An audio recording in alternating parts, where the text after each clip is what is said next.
Dans l'actualité ce soir, ce sont ces deux fêtes Ramadan et Ascension célébrées ce jeudi au Burkina Faso.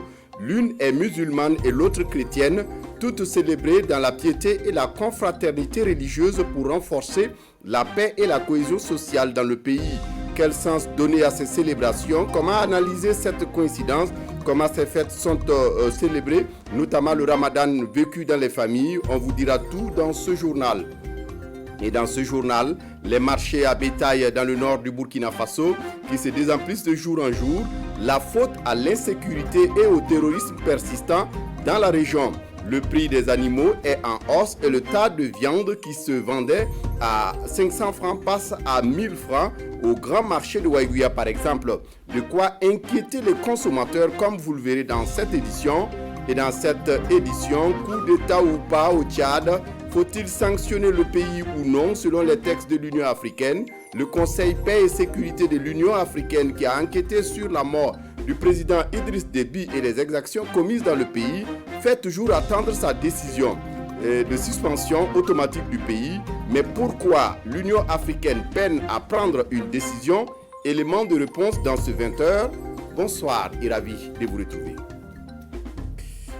La joie chez les musulmans du Burkina Faso ce jeudi, joie d'avoir retrouvé tout ce qui leur était interdit comme manger et boire du lever du coucher et au coucher du soleil et autres commodités. Joie également de communier entre fidèles pour une solidarité humaine. Joie enfin de confraternité religieuse à l'occasion de la fête de Ramadan qui marque la fin de un mois de jeûne. Le jeûne, un des 5 piliers de l'islam. Ce matin, à la place de la nation à Ouagadougou où a lieu la célébration officielle, musulmans et chrétiens se sont retrouvés pour des moments de confraternité religieuse. Nongba Kouda, Sekou Zongo. Venus de partout, ces fidèles musulmans observent la prière collective qui marque la fin de 30 jours obligatoires de pénitence pour tout musulman en possession de ses capacités. Allahu Akbar.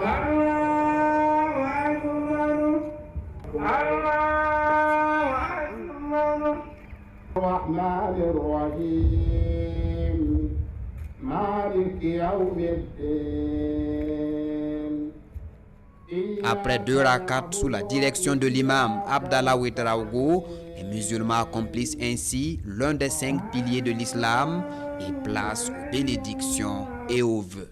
Aujourd'hui, en tout cas, on est vraiment content. Dieu a fait que vraiment on a pu prier aujourd'hui. L'année passée, on n'a pas pu se réunir et prier à cause des maladies coronavirus. Donc cette fois-ci-là, on nous remercie bon Dieu. On prie Dieu que Dieu n'a qu'à aider Burkina Faso, Dieu n'a qu'à protéger Burkina Faso. Ce mois marque la fin d'une période de piété et de recueillement spirituel. Et pendant tout ce mois, nous avons prié. Nous avons prié pour nous-mêmes, nous avons prié pour nos familles, nous avons prié pour le peuple burkinabé, nous avons prié pour le monde entier. Nous avons prié également pour qu'il y ait la paix au Burkina Faso. Nous avons prié également pour qu'il y ait cette solidarité, cette cohésion sociale. Pure coïncidence ou effet divin, la fête de l'Aïd el-Fitr au Burkina Faso et l'Ascension, une fête chrétienne, se célèbre concomitamment cette année. Malgré tout, musulmans et autres confessions religieuses se mêlent ici avec le seul objectif, prier pour la paix, la sécurité et la concorde nationale. Nous souhaitons que tous les Burkinabés croyants prennent conscience de ça. En outre, nous devons avoir confiance les uns aux autres, au-delà de nos différences ethniques, religieuses, politiques, sociologiques, etc. Nous sommes, comme dit le pape, les enfants d'une même maison. Alors, à nos frères et sœurs musulmans, bonne fête, d'aller le Seigneur bénir cette fête du Ramadan et nous permettre d'aimer davantage Dieu et de nous aimer les uns les autres. Quand je vois qu'aujourd'hui, c'est le jour de l'ascension chez les chrétiens et que le cardinal Philippe Ouedraogo, chef de l'église, peut se passer de ses propres cérémonies pour venir ici communier avec les musulmans, vraiment je pense que c'est de la très haute symbolique et c'est une chance pour notre pays que nous devons préserver coûte que coûte, vaille que vaille.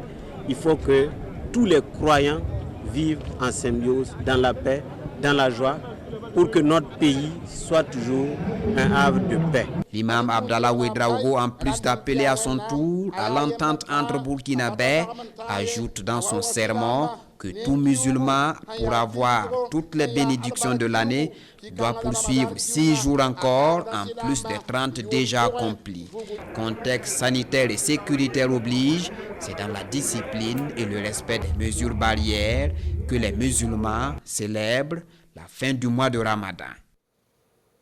Même ambiance à Bobo Dioulasso dans le Houé où la prière officielle de la fête de Ramadan a été dite à la place Warawara pour le côté officiel, cette place mythique dans la ville de Bobo Dioulasso. Et c'est l'imam Siaka Sanou, grand imam de Dioulasso-Ba, qui a officié cette pratique fortement recommandée par les musulmans. Et les musulmans à l'occasion étaient appelés à se vêtir de leurs plus beaux habits pour marquer joliment ces moments de fête, comme ce fut le cas ce jeudi. Ismaël Saturné Paré. 2 rakats qui marquent la fin d'un mois de pénitence, de privation et surtout de durs sacrifices. Les fidèles musulmans de Bobo Dioulasso sont au rendez-vous de la fête de l'Aïd el-Fitr. Et pour l'occasion, la place Warawara accueille les fidèles. Vœux et bénédictions ponctuent la célébration de ce grand jour.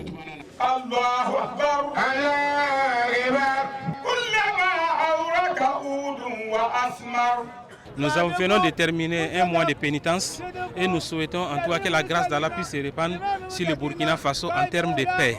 Que ce soit une période de prière, de communion d'esprit entre l'ensemble des religions. Et nous pensons que ce qui est fait ce matin, encore, qui regroupe la communauté musulmane, doit être une possibilité pour nous de continuer à prier et de souhaiter une paix durable au Burkina Faso. Mon vœu pour moi-même et pour le pays, c'est la paix. Qu'il y ait la paix et la sécurité partout. C'est ce qu'on souhaite. Aux côtés des fidèles musulmans, les autorités politiques, administratives et des représentants d'autres confessions religieuses sont présents. Un acte qui symbolise la bonne cohabitation entre les différentes communautés religieuses au Burkina Faso. Je suis là au nom de l'ensemble des fidèles catholiques de l'archidiocèse de Bobo Dioulasso pour communier avec nos frères et amis musulmans en ce grand jour. Voilà, les exprimer notre communion, notre fraternité, notre solidarité et les présenter en même temps nos vœux de bonnes et heureuses fêtes. Je voudrais traduire toute ma reconnaissance à la communauté musulmane pour ce qu'elle fait pour le pays en termes de bénédiction, puisque ensemble nous prions pour la paix, pour la sécurité, pour la santé dans notre pays. Je voudrais souhaiter une heureuse fête de Ramadan aux fidèles musulmans et une heureuse fête d'Ascension également aux fidèles catholiques. Après la prière, la fête se poursuivra en famille avec le partage de repas communautaires. Mais dans ce contexte de Covid-19, les autorités demandent à tous la prudence. À Dori, dans le Sahel du Burkina, les fidèles se sont rassemblés également pour les prières de l'Aïd. Ils ont eu une pensée pieuse aux personnes victimes des attaques et aux nécessiteux, comme le dit ici Albert Nebier et Théodore Zouga. Sur le terrain communal de Dori, les fidèles musulmans sacrifient au rituel de l'Aïd el-Fitr, la fête marquant la fin des 30 jours de pénitence. Cette année, les prières vont à l'endroit des personnes déplacées internes et celles vulnérables. Je parle d'un aspect qui est important, c'est le sacrifice, parce qu'il faut absolument penser aux personnes nécessiteuses à cette période. Pareil, il est important que tout le monde puisse quand même ceux qui ont d'habitude des difficultés pour pouvoir subvenir à leurs besoins alimentaires, que l'esprit de partage domine pour que ces gens-là aujourd'hui ne se sentent pas oubliés. Je voudrais juste dire à ceux qui se sont abandonnés dans certaines parties de cette région, ceux à qui nous n'arrivons pas tous les jours à venir en aide, de se sentir comme étant des Burkinabés comme nous. Tous ensemble, par la prière, par les actes, par les paroles, nous essayons de faire quelque chose pour que tous les Burkinabés et même des amis puissent bénéficier du minimum pour vivre, pour survivre. Le Ramadan coïncidant avec l'ascension, la montée du Christ aux cieux, la communauté catholique communie cette double fête avec leurs frères musulmans. C'est une belle coïncidence une coïncidence providentielle.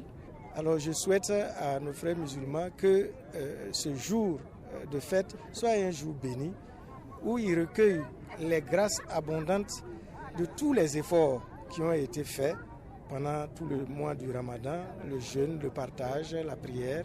Tous n'ont qu'un souhait, celui du retour de la paix et de la cohésion sociale dans la région du Sahel et au Burkina.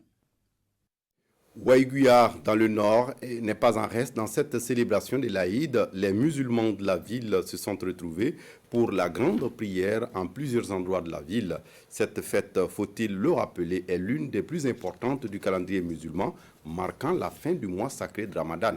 Karim Bitienga. Leur prière allie harmonie dans les voix et dans les gestes. Ainsi, ces fidèles musulmans marquent la fin des 30 jours de jeûne à la place de la nation de Ouaïguya. L'imam de la grande mosquée dirige la prière avec un seul vœu, la paix pour la nation. Nous prions Dieu pour la paix du pays et l'entente des filles et fils. Puisse Dieu nous accorder la santé. Pendant la prière, une délégation conduite par le gouverneur de la région du Nord assiste à quelques mètres en guise de soutien à la communauté musulmane. À la fin, leaders musulmans et administratifs se retrouvent et le chef de la délégation livre son message. Ils ont prié pour le pays, pour les autorités, pour la stabilité, pour la paix, pour la santé. Et ça n'a pas de prix. Donc on est venu seulement les encourager, leur dire qu'ils ont fait œuvre utile et les inviter à assurer une formation pour les plus jeunes afin qu'ils puissent avoir la relève. En plus des autorités administratives, des délégations de confession sœurs sont venues soutenir les musulmans. Vous le savez, le Burkina Faso traverse une crise sécuritaire sans précédent qui a occasionné des déplacements de population. Malgré des conditions difficiles, ces personnes déplacées internes ont aussi fêté à leur manière, comme ce fut le cas ici à Fadan-Gourma dans l'est du Burkina, entre gratitude pour l'accueil qui leur est réservé et vœu de retour de la paix. Les déplacés internes se sont réjouis en ce jour de Ramadan. Jérôme Tendano. Dans la contrainte, ils ont abandonné leur village pour se réfugier à Fadan-Gourma, mais leur foi en Dieu demeure inébranlable. À l'image de Youssouf Ikinda, les milliers de personnes déplacées internes de confession musulmane au secteur 1 de Fada rendent grâce à Allah pour ce mois béni de Ramadan et surtout implorent sa bonté pour une paix durable au Faso. Je suis venu de Massila il y a 8 mois de cela. Nous disons merci à Dieu pour la santé. Mais il y a une grande différence avec les années antérieures. Si tu pouvais tuer un mouton et aujourd'hui être obligé de fêter avec un poulet ou du poisson, on ne peut que s'en remettre à Dieu. Une célébration dans la sobriété, voire dans la précarité, mais avec le même esprit de solidarité dans le strict respect de la tradition musulmane. Je vis ici avec mes 3 femmes. Ce n'est pas facile. Mais au nom de notre foi, nous partageons ce que nous avons avec les autres. À la sortie sud-ouest de Fadan-Gourma, les habitats spontanés du secteur 3, Moussa Noba et les 18 membres de sa famille venus de Nagré ont trouvé refuge ici. Le septuagénaire saisit l'occasion de l'Aïd el-Fitr pour saluer l'élan de solidarité à leur égard. Nous avons fui sans rien emporter, mais grâce à la solidarité de nos tuteurs, nous sommes fiers. Nous leur disons grandement merci. Quand nous étions chez nous, la fête se passait très bien. Mais cette fois-ci, ce sont des bonnes volontés qui nous ont aidés pour la fête. Nous prions Dieu que la situation s'améliore l'année prochaine. Le vœu des personnes déplacées internes de Fadan-Gourma, c'est de vivre le prochain mois de pénitence et de recueillement dans leurs villages respectifs. Cette fête de Ramadan donne l'occasion à des réjouissances et des fêtes familiales où la convivialité est de mise. C'est le cas dans la famille Nitiema à Ouagadougou. Les voisins qui arrivent partagent le repas, prononcent des vœux, le tout dans une ambiance bon enfant, tel fait par le constat ici Bernard Combelem et Vincent Tiendrebego.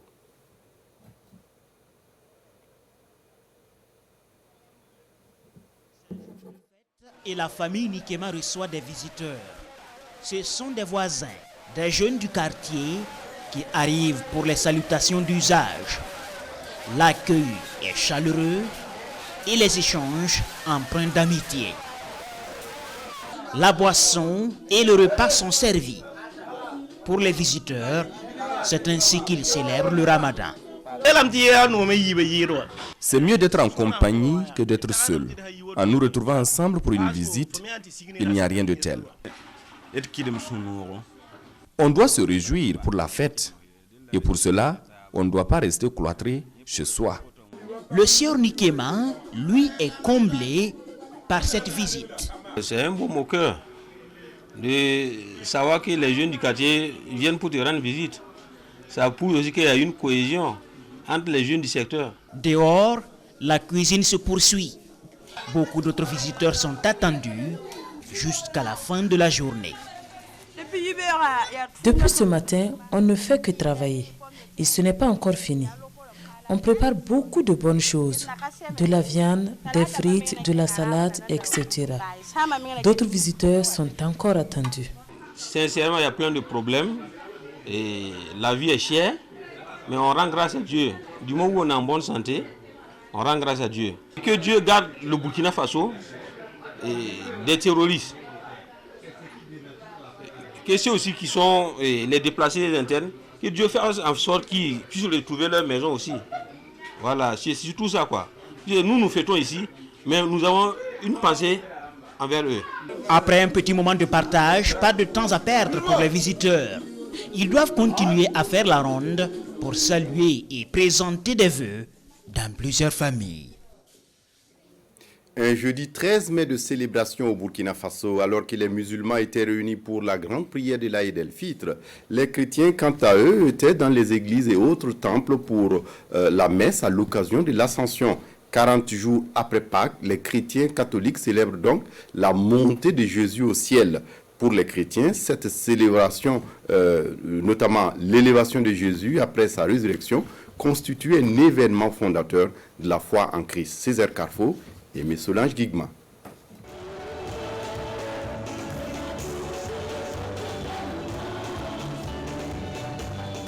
Les fidèles catholiques de l'Église Famille de Dieu célèbrent en chœur la solennité de l'Ascension du Seigneur. Elle intervient 40 jours après la résurrection du Christ. Cette entrée du Christ dans la gloire de Dieu ouvre les portes du ciel aux chrétiens qui aspirent dès lors à la vie éternelle. C'est une invitation pour les fidèles chrétiens à savoir que nous ne sommes que des passagers sur cette terre, que en fait tout ici en fait n'est que passage et que les réalités, notre patrie définitive, c'est au ciel, notre but ultime c'est le ciel, là où Dieu nous attend, puisque nous aussi comme le Christ, nous avons quitté le sein du Père et nous retournons vers le Père. Et la solennité de l'Ascension nous engage aussi à vivre dans une espérance que ce qui a été réalisé par le Christ et pour le Christ, il le fera aussi pour nous. Ces baptisés du jour, désormais disciples de Jésus, sont appelés à prêcher l'Évangile. Je remercie le Seigneur pour tous ses bienfaits, qu'il m'aide à le suivre et à marcher selon sa volonté. Je remercie mes tantes et sœurs et parents qui m'ont accompagné. Que Dieu les bénisse et les fortifie abondamment. C'est un jour de joie parce que cette montée prépare la venue de l'Esprit Saint. Et en tant que chrétiens, Jésus nous a promis de monter et puis nous envoyer l'Esprit Saint. Il ne va pas nous laisser seuls. Et c'est sur cette foi que nous vivons toujours. Et il n'est pas là et nous nous appuyons toujours sur son esprit et dans toutes nos œuvres de foi. Et dans toutes nos actions de tous les jours, nous invoquons l'Esprit Saint. C'est donc une fête qui marque la fin de la présence physique de Jésus sur terre, mais instaure un nouveau mode de présence. Jésus demeure désormais dans les sacrements, en particulier l'Eucharistie. Je vous le disais en titre, dans la région du Nord, les marchés à bétail se désemplissent de jour en jour. Les prix des animaux sont en hausse et le tas de viande qui se vendait à 500 francs passe à 1000 francs au grand marché de Waiguia par exemple. La situation sécuritaire et le Covid-19 en sont les principales causes selon les acteurs du domaine. Alain Alidou Sawadgo sur place à Waiguia. Quai d'embarquement du marché à bétail de Waiguia. Autrefois brillant, animé par des camions alignés pour embarquer le bétail vers les pays voisins, ce marché peine de nos jours à faire le plein d'un seul camion par semaine. Avant, 3 jours, nous on peut censer ici 4 camions et 5 camions. Mais maintenant là, une semaine là même, voilà vers qui l'a arrêté. Ça, 3 jours ici. Il n'y a même pas de 50 baies pour on va censer. Même constat au nouveau marché à bétail de Sissamba. La fréquentation n'est pas au rendez-vous. Pas d'étrangers ici. Les vendeurs et les clients sont du village. Comme il n'y a pas d'étrangers, le marché ne dure pas. Voici, nos magasins sont vides parce que le marché n'est pas bien fréquenté. Jadis carrefour des exportateurs de bétail en provenance du Sahel, du Mali et de certaines zones frontalières de la région, les marchés s'amenuisent actuellement. La crise sécuritaire et le Covid-19 en sont les causes, faute des acteurs de l'élevage. Avant là, nous on part à Guibo, Mali, Douna, tout. Nous on a rendu pour payer ça. Si arrivé là-bas, il y a beaucoup de bêtes. Tu vas payer là-bas moins cher pour venir partir. Mais maintenant là, à cause de sécurité là, tout là-bas ça part pas. C'est ici 20 km seulement, à Yuba. Maintenant, si pour aller là-bas, là, si tu ne pars pas à Ouara, on aussi pour aller à Guibo. Dans les marchés de Goursi, Yako et Waiguia, l'on assiste à une diminution du pouvoir d'achat des bouchers. Le coût de la viande augmente et l'impact est visible dans le panier de la ménagère. On a remarqué récemment qu'il n'enlève plus la viande pour 500, si ce n'est pas à partir de 1000 francs. Donc, si tu veux avoir une bonne viande et de quantité, il faut au moins 1500 pour satisfaire toute la famille, midi et soir. Aujourd'hui, quand tu viens prendre viande 500, tu ne peux pas partager aux enfants quand ils sont beaucoup. Donc, on préfère faire un peu avec, mettre dans la sauce juste pour le goût. Et puis, si le monsieur est satisfait seulement, ça va. Le secteur de l'élevage bat donc de l'aile dans cette partie du pays.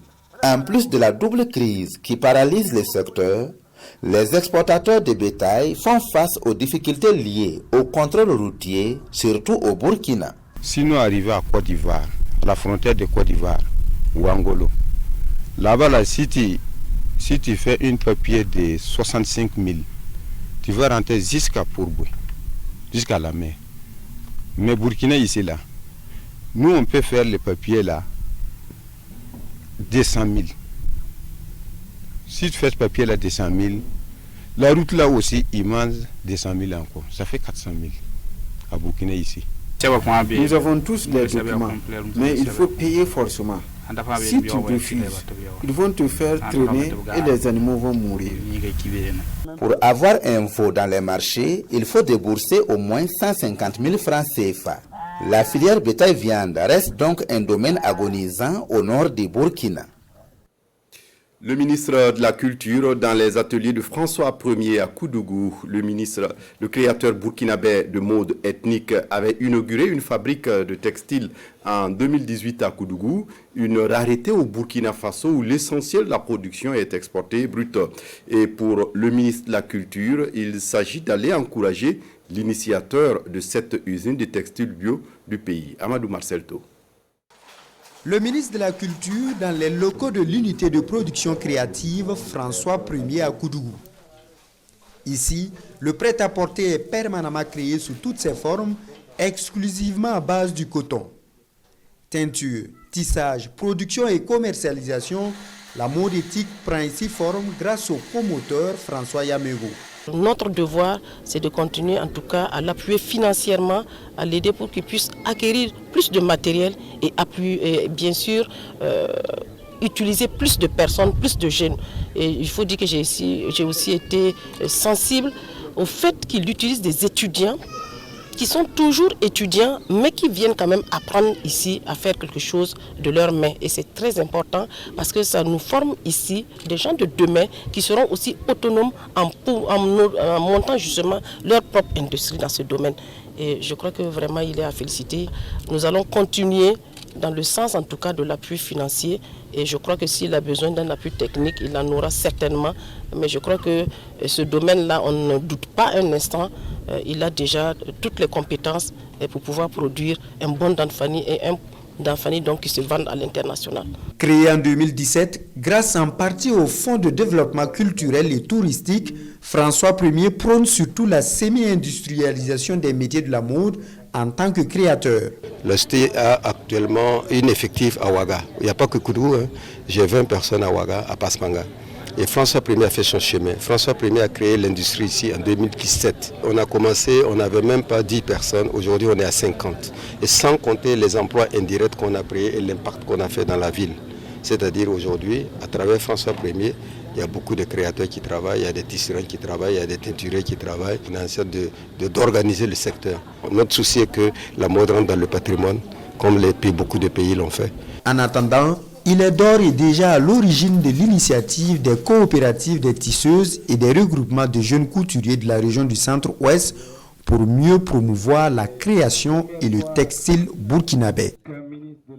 À l'étranger, la réunion du Conseil paix et sécurité de l'Union africaine sur le processus de transition au Tchad qui devrait se tenir mardi en mode virtuel à Addis Ababa a été reportée pour le vendredi. La rencontre sera consacrée à la présentation d'un rapport de la délégation ayant enquêté sur le processus de transition ouvert après la mort d'Idriss Déby il y a 3 semaines et la prise de pouvoir par le Conseil militaire de transition. Il sera également question pour l'Union africaine de décider de sanctionner ou pas le Tchad conformément à ses principes.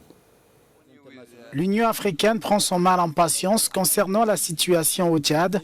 La réunion de son Conseil de paix et de sécurité appelée à se pencher sur le rapport de la mission envoyée à N'Djamena a été renvoyée à vendredi alors qu'elle devait se tenir mardi après l'échec du rendez-vous de lundi, officiellement pour des raisons techniques. L'organisation continentale hésite entre une suspension du pays pour non-respect des normes constitutionnelles et l'accompagnement de la transition militaire. Même si elle avait appelé à une transition pacifique et démocratique, un appel resté sans suite.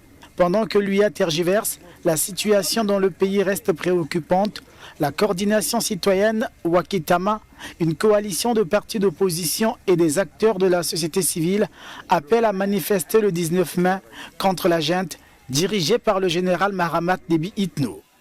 Alors que la manifestation organisée le 27 avril par cette même coalition avait été réprimée dans le sang. 6 personnes avaient trouvé la mort selon le bilan officiel. La mise en place d'un gouvernement de transition auquel participe une frange de l'opposition semble n'avoir pas calmé les ardeurs de la société civile. Ce mercredi, des opposants étaient dans la rue pour soutenir le régime militaire.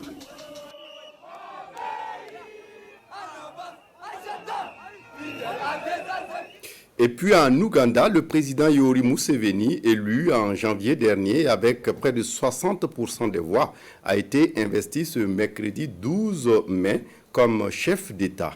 Il a ainsi prêté serment pour un 6e mandat dans un pays où l'opposition conteste fortement son élection et évoque une farce électorale.